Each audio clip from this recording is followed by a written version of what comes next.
कितने लोगों को चाहिए कि कथा सुन करके उनको मुक्ति मिल जाए, स्वर्ग मिल जाए? कौन कौन चाहता? सारे ही चाहते हैं। आप तो चलो, भगवान आपकी मनोकामना पूरी करे, इच्छा पूरी करे, पर थोड़ी देर के लिए हम आपका हार्ट ब्रेक कर रहे हैं। क्या कि आप जो आशा अगर यहाँ लेके आए हो ना मुक्ति की और स्वर्ग जाने की, तो भैया हमको लगता है कि आपने एड्रेस गलत पकड़ लिया है। पूछो क्यों? अरे पूछो ना। अब जब आपने कहा है कि स्वर्ग चाहिए, मुक्ति चाहिए, और फिर हम कह रहे गलत जगह है, तो कारण भी तो होगा कुछ। ऐसे थोड़ी बोल रहे हैं हम, ऐसे फेंक थोड़ी रहे हैं। कारण बस इतना है, भगवान की कथा प्राप्त करके भगवान की लिस्ट में, भगवान के खजाने में सबसे छोटी और सबसे सस्ती चीज अगर कोई है तो भगवान कुछ दे सकते हैं, तो वो स्वर्ग इत्यादि लोक देना है, मुक्ति भी दे देना है, मोक्ष भी दे देना है। पर भगवान के पास, भगवान के खजाने में सबसे कीमती कोई चीज है तो वो भक्ति। मुक्ति मुश्किल नहीं है, मुक्ति कोई कठिन काम नहीं है, भक्ति बड़ा कठिन काम है। स्वर्ग कोई बड़ा काम नहीं है, पर ठाकुर जी के चरणों का आश्रय ब्रज में मिल जाना वो बहुत बड़ी बात है। स्वर्ग जाना कोई बड़ी बात है? आप कहोगे इतना बोल रहे हो तो फिर हमको ही भेज दो। भैया जरा से दान पुण्य कर लो, जरा सा यज्ञ आदि कर लो, थोड़े सत्कार्य करके जमा कर लो, कर्म बढ़िया कर लो, स्वर्ग जाना कोई मुश्किल काम नहीं है। पर जब भक्ति जानोगे ना तब समझ आएगा स्वर्ग तो बहुत छोटी चीज है। स्वर्ग जाकर के भी इच्छाएं खत्म नहीं होती, स्वर्ग जाके भी कामनाएं खत्म नहीं होती, स्वर्ग जाके भी देवगण भी इच्छाओं के इशारों पर ही नाचते रहते। स्वर्ग से ऊपर बढ़ते बढ़ते बढ़ते जब भगवान के धाम जाने की इच्छा पैदा हो जाए ना, जहां से कभी कोई रिटर्न का कोई हेतु ही नहीं है, उस धाम की प्राप्ति एक वैष्णव का सच्चा लक्षण होता है। स्वर्ग तो ऐसा है जैसे आप कोई 5 स्टार होटल चले जाओ, 7 स्टार होटल चले जाओ, वहां जाके आपकी खूब जय जयकार होगी, मतलब सेवा होगी, वेटर आएंगे, yes sir what do you want, कहाँ बैठना है, क्या खिलाना है, पैर जमीन पे ना धरने देंगे आपको, एकदम सेवा खातरी में लग जाएंगे। पर ये सेवा खातरी, ये तुम्हारा मान सम्मान कब तक है? बोलिए ना, कब तक है? जब तक जेब में पैसा है। पैसा खत्म, सेवा खत्म। जो वेटर तुम्हारे आगे पीछे सरजी सरजी करते घूम रहे थे, तुम बिल देना बंद कर दो, वही तुम्हारा बैग बस्ता उठा के बाहर तुमको फेंक के आएंगे कि बहुत सेवा हो गई तुम्हारी, अब निकलो यहां से बाहर। सेवा तब तक है जब तक पुण्य पैसा। वैसे ही स्वर्ग भी होटल है एक प्रकार का, अच्छा लेवल का होटल है, सब सुविधाएं वहां, पर वहां सेवा तब तक ही होगी जब तक तुम्हारे पुण्यों का बैंक बैलेंस तुम्हारी जेब में। वो खत्म तो स्वर्ग से लौटा के वहीं कहीं ना कहीं पृथ्वी पे फेंक दिए जाएंगे, भेज दिए जाएंगे। स्वर्ग बड़ी बात नहीं है, ठाकुर जी की याद बड़ी बात है, वो याद आता रहे ये बड़ी बात है। ये बात समझने में आपको भले समय लग जाएगा, पर जिस दिन समझ जाओगे ना, उस दिन जो सुख भगवान की याद में है, जो सुख भगवान को याद करके रोने में है, जो सुख उनको पुकारने में है, वो सुख मुक्ति में भी नहीं है, वो सुख स्वर्ग में भी नहीं है। यकीन ना हो तो कभी एकांत में भगवान को याद करके देखना, कभी यकीन ना हो तो एक बार भगवान के लिए कभी अकेले में रो के देखना। दुखों के लिए मत रोना, क्या जीवन में दुख दिया भगवान ने, क्या परेशान, उसके लिए ना रोना, भगवान से रोना, हे नाथ हमारे जीवन का एक एक दिन ऐसे निकलता जा रहा है, जीवन हाथ से छूटता जा रहा है, जैसे मुट्ठी से रेत बहता चला जाता है। मेरे जीवन का हर क्षण ऐसे बीतता जा रहा है। मुझे हर दिन तुम्हारे करीब जाना चाहिए था, पर मैं करीब जाने की जगह तुमसे दूर होता चला जा रहा हूं। मुझे तुम्हें पाने के प्रयास करने चाहिए थे, पर मैं संसार को पाने के प्रयासों में लगा हुआ हूं। मुझे तुम्हें पाने के लिए तड़पना चाहिए था, पर मैं संसार के लिए तड़प रहा हूं। जीवन का उद्देश्य भूल गया हूं, जीवन का लक्ष्य भूल गया हूं। बाबा सूर कहते हैं, जीवन की सबसे बड़ी हानि ये नहीं है कि तुम्हारा फैक्ट्री में लॉस हो गया। जीवन की सबसे बड़ी हानि ये नहीं है कि कोई तुम्हारा अपना तुमसे दूर हो गया। जीवन की सबसे बड़ी हानि है कि जब तुम भगवान को भुला दो, जब तुम भगवान को विसार दो, जब तुम उनकी विस्मृति कर दो। समय बीतता चला गया किस चीज में? सूर अधम की कहो कौन गति, पेट भरे परि सोए। पेट भर लिया सो गए, फिर जग गए, फिर पेट भर लिया फिर सो गए। ऐसी गति जीवन की भैया क्या काम की? ये कोई जीवन थोड़ी है, ऐसा थोड़ी ना जीवन होता है। पेट भरा सोए कमाया, पेट भरा कमाया सो गए, ऐसे ही सूरदास जी कहते हैं जीवन की गति तभी है, जीवन का रस तभी है जब ये जीवन भगवान के स्मरण में लगता है। ये रसना जब अपनी जिह्वा जब भगवान का नाम जाप करती है, तब इस जीवन की अच्छी गति मानी जाएगी, इस जीवन का सही उपयोग माना जाएगा। भैया जीवन तो मिला सबको है। इस धरती पर 8 अरब से ज्यादा लोग रहते हैं, मनुष्य। पर क्या सब जीवन की कीमत जानते हैं? क्या सब मनुष्य जीवन का उपयोग सही कर रहे हैं? ना। क्या सबको इसका मूल्य समझ में आ गया? नहीं। ये तो भगवत कृपा से, किसी संत महापुरुष कृपा से, किसी गुरु कृपा से जब वो कृपा करते हैं, तब जाकर के इसका मूल्य समझ आता है, तब जाके इसकी कीमत समझ आती है। भैया हीरे की कीमत तो जोहरी जानता है। अब हमें कोई ऐसा सामान मिल भी जाए, कोई चमचमाता कोई चीज मिल भी जाए, पर हमें उसकी कीमत नहीं पता है, तो हम उसको ऐसी कहीं भी अपने घर में, कहीं भी अपने अलमारी में फेंक देंगे, डाल देंगे। पर किसी जोहरी से पूछो तो वो जानेगा इसकी कीमत। अभी हम लोग जो हैं, हम मानव जीवन के उद्देश्य को नहीं समझ पाए, लेकिन जो महापुरुष समझ गए हैं वो अपने जीवन का सदुपयोग करते हैं, वो एक एक क्षण का सदुपयोग करते हैं। हम आप सबसे भी ज्यादा तो नहीं कहते, हम खुद ही इतना कहाँ भजन कर पाते हैं जो आपको भूलेंगे, पर इतना तो हम आप सबसे निवेदन कर रहे हैं, प्रार्थना कर रहे हैं। भागवत जी आपके शहर में आई है, आपके क्षेत्र में आई है, तो इसलिए आई है कि आप सबको ये प्रेरणा दें, आप सबको ये जागृत करें कि आप सब भगवान के भक्ति से जुड़ो, भजन से जुड़ो। भगवान का प्रिय बनना है तो भक्ति करनी पड़ेगी। भगवान का प्रिय बनना है कि नहीं बनना, पहले ये बताओ, किस किस को बनना है? तो भगवान का प्रिय। अच्छा, संसार का प्रिय बनना बहुत आसान है। संसार का प्रिय बनना कैसे बनोगे? महंगे महंगे कपड़ा जूता पहन जाओ, दुनिया वाले तुम्हारे आगे पीछे घूमो, अरे वाह बड़ा पैसा वाला। 2-4 गार्ड आगे पीछे रख लो, वो आगे पीछे हटो हटो हटो, श्रीमान जी पधार रहे हैं, महाराज जी पधार रहे हैं, बन जाएंगे दुनिया के प्रिय। भैया लगता बड़े ऊंचे खानदान के हैं। 2 आगे लोग चलते हैं, 2 पीछे चलते हैं, बड़ा नाम मान सम्मान है इनका, बड़ा नाम है। लेकिन भगवान का प्रिय बनना है, पहला तो भक्ति, दूसरा अपने कर्म अच्छे हो, कर्म बढ़िया होने चाहिए।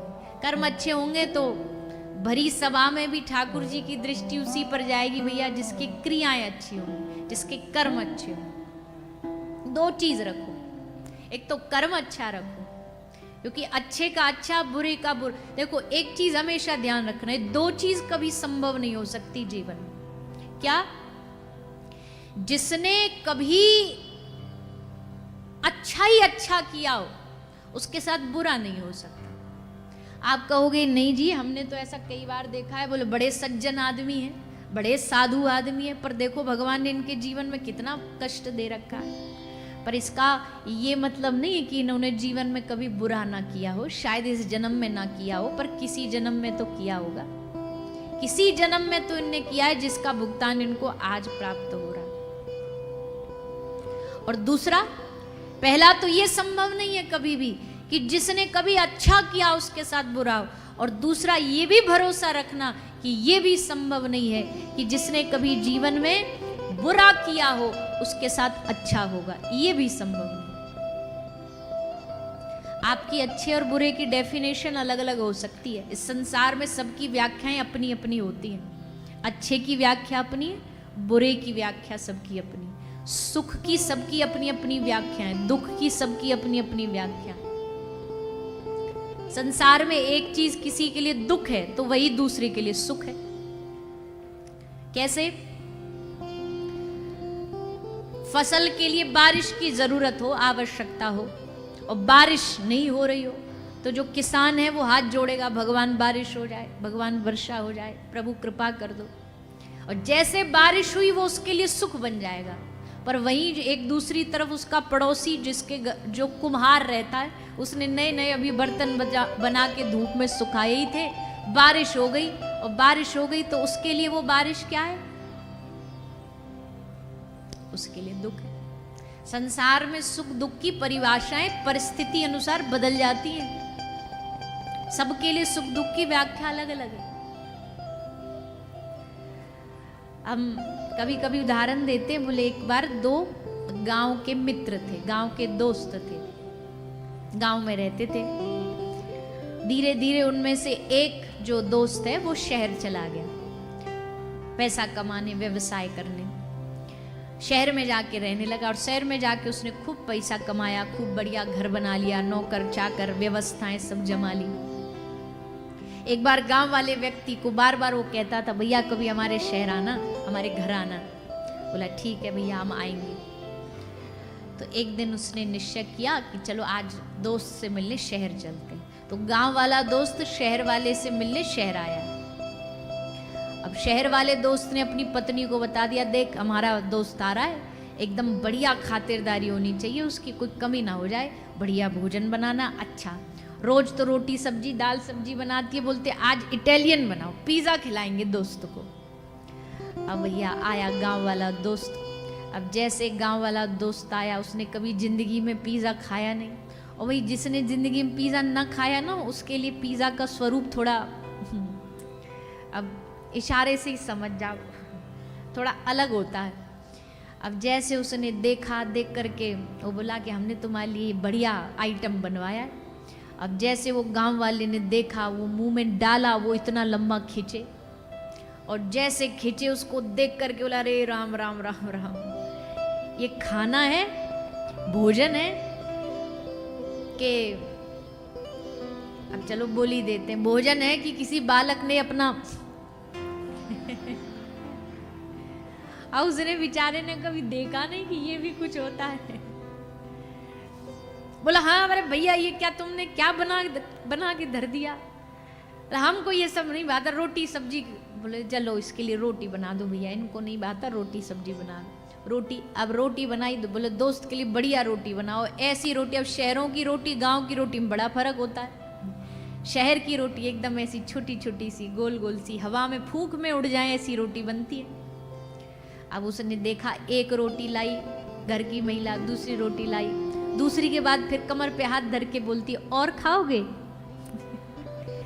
बोला और खाओगे? अभी तो हमारा सिस्टम चालू ही नहीं हुआ, एक टूक की रोटी तुम्हारी, और अब भी तुम पूछ रही हो और खाओगे? फिर सोचा, हमने तो सोचा था गांव में रहते थे कि इसके घर में बड़ा अच्छा, सब बेचारे ने पैसा वैसा कमा के बढ़िया सेट हो गए, पर इसके घर तो आटे तक की भी मारा मारी है, आटा भी पूरा नहीं है बेचारे घर में, कैसी अमीरी है।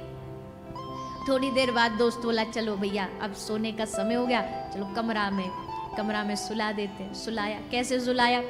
अब वो तो महंगे महंगे मोटे मोटे गद्दे, अब वहाँ को तो तखत पे सोने की आदत, वहाँ में जैसे लेटा सो घुस गया भीतर। अरे राम राम राम राम, इसके घर तो सोने की व्यवस्था भी ठीक नहीं है। दोस्त को गर्मी ना लगे सो बढ़िया ठंडक एकदम माइनस टेम्परेचर पे चला के एसी छोड़ दिया। अब रात भर ठिठुरे बैठा बैठा, रात भर ठिठुरे बैठा बैठा। ऊपर से दोस्त आया है, दोस्त को बढ़िया कमरे में फील हो तो उसकी पत्नी ने बढ़िया रूम फ्रेशनर और छिड़क दिया, उसने उसका माथा पकड़ लिया। अरे राम राम राम, बड़ी बदबू आ रही है यहाँ तो, पता नहीं क्या छिड़क गई है। जैसे तैसे बेचारे ने एक रात निकाली, बोला अब कल जल्दी भैया घर भागो यहाँ से, ये तो बड़ा दुखी है, इसके घर में तो बड़ी परेशानियां हैं। अच्छा, अब बाथरूम गया, वॉशरूम गया, महा वो अंग्रेजी अब महा अलग फंसा। बेचारे ने जैसे तैसे राम राम करी और दोस्त को जाते जाते बोला कभी हमारे गांव आना, तुमको बताएंगे खातिरदारी कैसे होती है, आना हमारे घर। बोला पक्का आएंगे। अब वो गांव वाला गांव चला गया। अब एक दिन शहर वाला गांव आया। अब शहर वाला जब गांव आया तो गांव वाले ने पत्नी को कहा कि इसके घर हम गए थे, हमने देखा था बड़ा दुखी है, ऐसी सेवा करना जो जीवन भर याद रखे। अब पत्नी ने कहा अच्छा स्पेशल गेस्ट आ रहे हैं, विशेष अतिथि आ रहे हैं। बोले हाँ, रोज पत्नी 1 इंच की रोटी बनाती थी, आज 2.5 इंच की बनाई। स्पेशल गेस्ट आ रहा है, ऐसी कि दांत टूट जाए। और बढ़िया वो चटनी, सिलबट्टे पर घिसी हुई छाछ का गिलास। बोले इनको दिखाओ कैसी होती है खातिरदारी। क्या अच्छा, क्या पता नहीं माथा पकड़ लिया। एक काम करो, दोस्त तारा बढ़िया गोबर का लेप लगाओ, गोबर का चौका लगाओ। गोबर का चौका लगाया और ठंडा ठंडा मटके में पानी धर दिया। अब दोस्त आया बाहर से आया, सबसे पहले जैसे घर में घुसा तो पहले तो उसने नाक पकड़ी। बोले ये क्या बदबू आ रही? बोले बदबू गाय का गोबर है, इसी से हमारा घर महकता है, इसी से हमारे घर की शान है। भीतर आए, भोजन खवाया, भोजन में देखा रे रूखी सूखी रोटी। सोने के लिए एक तखत डाल दिया, वहां में ना गद्दा ना वहां में तकिया, बेचारी कमर वहीं की वहीं आड़ी अटकी रह गई। गर्मी के मारे मर गया। और गर्मी के नाम पर गांव में क्या होता है, वो हाथ वाला क्या बोलते हैं आपके वहां पे, है बीजना? अरे वाह, हमारे यहाँ भी यही बोलते हैं। तो हाथ का वो पंखा, बोले ये दे दो। बेचारे की रात जैसे कैसे कटी और सुबह जल्दी गाड़ी उठा के भागा और शहर जाके बोला भैया हमारा गांव वाला व्यक्ति तो बड़ा दुखी है, बड़ा उसका जीवन गरीबी में। अब गांव वाला कह रहा शहर वाला बड़ा दुखी, और शहर वाला कह रहा गांव वाला बड़ा दुखी है। पर भैया दुख सुख की सबकी व्याख्या अपनी अपनी है, सबकी अपनी अपनी है। यहाँ हम तो एक बात जानते हैं, गलत भी कोई नहीं है, सही भी कोई नहीं है। जिसकी दृष्टि में जैसा भाव जागे उसके लिए वही वैसा सही है। तो 2 चीज अपनी बस ध्यान रखिए, एक अपनी क्रिया, एक अपना कर्म, और दूसरी अपनी भक्ति। क्रिया अच्छी रखो, अपने कर्म अच्छे रहो, और दूसरा हमेशा भगवान की स्मृति, काम करते करते भी काम करते रहो, नाम जपते रहो, हर समय कृष्ण का ध्यान धरते रहो, अपने रथ को सुमारग लगाते चलो, कृष्ण गोविंद गोपाल गाते चलो। जब याद आ जाए भगवान की स्मृति तो नाम जप, हरे कृष्ण कृष्ण कृष्ण हरे हरे, हरे राम राम राम हरे हरे। राधा नाम लो, महादेव का नाम लो, राम नाम लो, कृष्ण नाम लो, बस देते रहो, बोलते रहो। क्या करना है? जैसे दवाई लेते ना हम, डॉक्टर दवाई देता है आपको, दवाई में डोजेस दे देता है कि सुबह ब्रेकफास्ट में, लंच में, डिनर में, वैसे भक्ति की भी अपनी डोज बना लो। वैसे तो भगवान का वक्त कभी भी ले लेता है, उसके लिए कोई समय निश्चित नहीं होता, पर अपने कुछ एक समय तो ऐसा निश्चित रखो जब आपके मन को याद हो कि इस समय हमें बैठ करके भगवान का नाम जपना है, भगवान का स्मरण करना। और उसमें विशेष है दिन का शुरुआत, दिन का विश्राम ठाकुर जी की स्मृति से करो। सुबह शाम आठों प्रहर नाम यही लीजिए, राधे नाम का रस भर भर सुबह शाम पीजिए। दवाई है ये, औषधि है ये। जैसे शरीर के लिए दवाई की आवश्यकता है, हृदय के लिए भगवान नाम की आवश्यकता है। श्री चैतन्य महाप्रभु जब श्री हरिदास ठाकुर, जो यवन कुल में जिनका जन्म हुआ, श्री हरिदास ठाकुर जब हरे कृष्ण महामंत्र का नाम गाते गाते पूरी भरे बाजार में निकलते, तो लोगों ने कहा इसे मारो, ये हमारे धर्म में पैदा होकर के इस हिंदू धर्म का गुणगान करता, हिंदू धर्म के भगवान का नाम लेता। कौड़ों से मारा गया। श्री हरिदास ठाकुर को बड़ी बाजार में घसीटते हुए ले जाया गया। लेकिन मार श्री हरिदास ठाकुर को पड़ी। पर जब रात्रि को भगवान श्री चैतन्य महाप्रभु के परिकर उनकी सेवा करने, चरण दबाने आए, तो देखा श्री महाप्रभु के पूरे अंगों पर चोटों के निशान बने हुए। मारा गया भक्त को चोट लगी भगवान को। किसी ने कहा महाप्रभु हम आपके लिए लेप ले आते, हम आपके लिए कोई दवाई ले आते, हम आपके लिए वैद्य बुला देते। महाप्रभु ने कहा मेरा एक ही औषधि है, तुम सारे यहाँ बैठ करके इकट्ठा होकर के हरि बोल हरि बोल हरि बोल जोर जोर से नाम संकीर्तन करो, उसी दवाई से मेरा पूरा रोग ठीक हो जाएगा, ये सारी पीड़ा दूर हो जाएगी।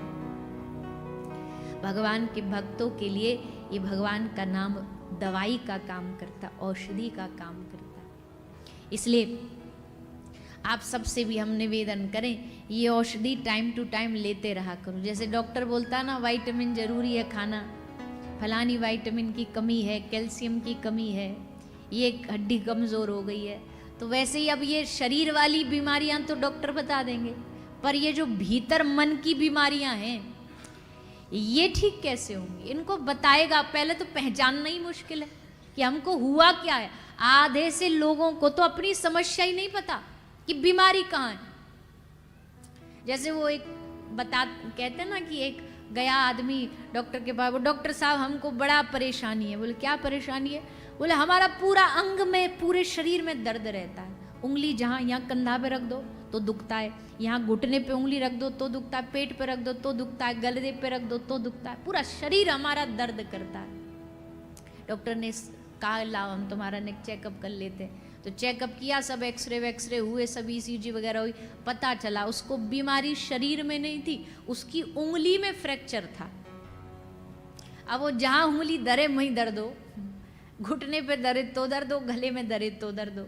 अब रोग कहीं है ढूंढ कहीं रहे, बीमारी कहीं है इलाज कुछ और ढूंढ रहे। यही हालत हम सब की। हमें पता ही नहीं रोग क्या है, हमें पता ही नहीं हम भीतर से बेचैन क्यों हैं, हमें पता ही नहीं हमारे जीवन में सब कुछ है फिर भी अशांत है। क्या है अशांति का कारण? क्योंकि हम अपने आराध्य से, अपने भगवान से दूर हैं, इसलिए हृदय बेचैन है, इसलिए मन बेचैन है। लेकिन जब उनके करीब जाएगा तो अपने आप मन की शांति, अपने आप हृदय आनंद से भर जाएगा। इसी भाव को लेकर के भागवत जी हमें शिक्षा देती हैं। अब आज भागवत जी का हम सब लोग थोड़ा आगे प्रसंग में प्रवेश करें। भागवत जी के प्रसंग में भागवत जी का प्रथम स्कंद शुरू होता है। श्री व्यास जी ने मंगलाचरण किया। जन्माद्यस्य यतुन्वयादितरतश्चार्थेष्वभिज्ञ स्वराट तेने ब्रह्म हृदयाय आदिक वये मुह्यन्ति यत् सूरया तेजो वारिं मृदां यथा विनिमयो यत्र शर्गो मृषा धाम्ना स्वेन सदा निरस्तकुहकं सत्यम परम धीमहि। भागवत जी का मंगलाचरण, भगवान को सत्य मान करके प्रणाम किया। हमने कल भी इसकी व्याख्या करी थी। सत्य जो कभी अरे बोलिए ना, जो कल आए थे, सत्य की व्याख्या क्या है? जो कभी भी न मिटने वाला हो, जो था, जो है और जो हमेशा रहेगा। भगवान को सत्य कह के भागवत जी में इसलिए कहा गया क्योंकि भैया देखो, भागवत किसी एक धर्म संप्रदाय की नहीं है। हमें बड़ी खुशी होती है। कल भी हमारे एक बच्चा कम आयु का ही था, वो स्वागत सत्कार में आया, सर पे पाग बांधी थी, तो वो आकर के बोला कि हम है तो सिख धर्म से, पर हम खूब आपकी कथा सुनते हैं, नाम जाप करते हैं। और ऐसे बहुत सारे और भी हैं जो हमें आकर के बताते हैं, जिनका जन्म दूसरे धर्म में हुआ फिर भी वो कथा सुनते। कारण क्या है? क्योंकि ये कथा कोई सांप्रदायिक नहीं है, ये कथा कोई धार्मिक नहीं है कि एक धर्म से ही जुड़ी हुई, सबके लिए है। भागवत जी के द्वार सबके लिए खुले हुए हैं। बातें तो सबकी एक ही है ना, सबके मूल में तो एक ही है। हम भी कहते हैं सच्चिदानंद रूपाय। जिस पंजाब की धरा पर हम बैठे, यहां भी यही बोला जाता है, आद सच जुगाद सच। कल भी सच था, आज भी सच है, नानक होसी सच। सब कुछ सत्य है। जब मिलते हैं यहाँ पे हाथ जोड़ते हैं तो हाथ जोड़ के क्या बोलते हैं? बोलिए ना, सत श्री अकाल। वहां भी सत्य है, वहां भी सत्य है। तो भेद तो कोई नहीं है, सब सत्य को ही मानने वाले हैं, अलग तो कुछ भी नहीं है। इसलिए भैया ये हमें प्रयास करना चाहिए कि हम ज़्यादा धर्म को आड़ में लेकर के भेदभाव ना करें। हाँ, ये बात पक्की है कि अपना अपना खूब सम्मान करो। अपना तो अपना ही होता है। हमको भगवान ने जो आराध्य दिया, जो गुरु दिया, जो इष्ट दिया, वो हमारे प्राण हैं, वो हमारा जीवन है। उससे बढ़ के हमारे लिए कुछ भी नहीं है। पर कोई सामने वाला भी है तो हम उसमें भी अपना आराध्य देख के उसको भी प्रणाम कर लें, उसको भी हाथ जोड़ लें। क्या होगा? भगवान ही प्रसन्न होंगे। हरि व्यापक सर्वत्र समाना। अगर हरि सब जगह समाया है तो क्या उस जिस भगवान को, जिस गुरु को वो मानता है, क्या हरि उसमें नहीं है? उसमें भी मेरा ही हरि बैठा है। इसने नाम अलग दे दिया है तो वो मेरा ही भगवान। एक बार पूज्य श्री एक महाराज जी दृष्टांत सुनाते थे। बोले ऐसी कहीं कथा चल रही थी तो महाराज जी ने कथा में बोला, बोले भैया देखो, सब भगवानों को प्रणाम करो, सब भगवान हमारे पिता तुल्य हैं, सबका सम्मान करना चाहिए। तो उसमें से एक नास्तिक खड़ा हो गया, खड़ा होके बोला ये सब बेकार की बातें, भगवान भगवान कुछ नहीं होता, ये सब इन संतों की बहकाने की बातें। तो सबने कहा भैया बैठ जा, बाबा जी कह रहे हैं तू उल्टा। बोले नहीं नहीं, हम प्रमाण के साथ बोल सकते, प्रूफ दे सकते कि भगवान भगवान कुछ नहीं।